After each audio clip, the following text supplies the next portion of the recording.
Le bonjour, aujourd'hui on va parler d'une œuvre célèbre, celle du Petit Prince. Le Petit Prince est l'œuvre la plus connue d'Antoine de Saint-Exupéry.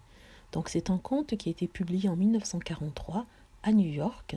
C'est une sorte de conte poétique, symbolique et même philosophique. Il est apparu en fait comme un conte pour enfants avec des aquarelles, un langage simple, mais en fait c'est un livre pour enfants écrit pour les adultes. Il peut être lu à différents niveaux et par des lecteurs de tout âge. Alors voilà le petit résumé du Petit Prince. Un aviateur, le narrateur du conte, se retrouve avec son avion au milieu du désert du Sahara à la suite d'une panne de moteur.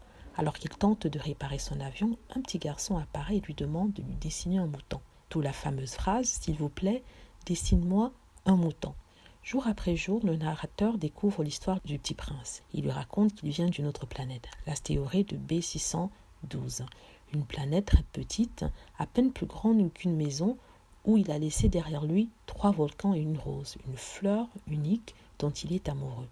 Le Petit Prince confie à l'aviateur avoir peur que le mouton qu'il lui a dessiné fasse du mal à la rose. Le Petit Prince lui raconte aussi qu'il a visité d'autres planètes avant d'arriver sur la Terre.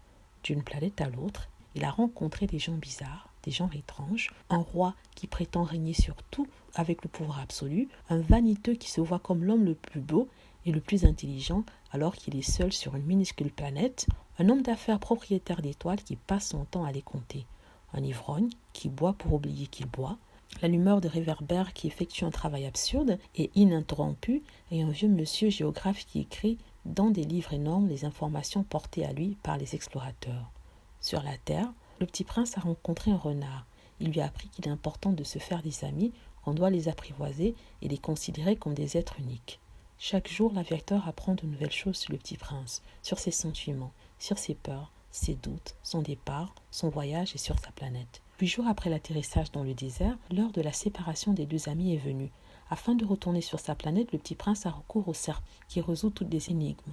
Le Petit Prince repart vers sa planète en laissant le narrateur tout seul. Enfin, le narrateur réussit à réparer son appareil et quitte lui aussi le désert en espérant revoir le Petit Prince un jour. En fait, il s'agit d'une allégorie à la vie, à ce que la planète est, à ce que ça représente.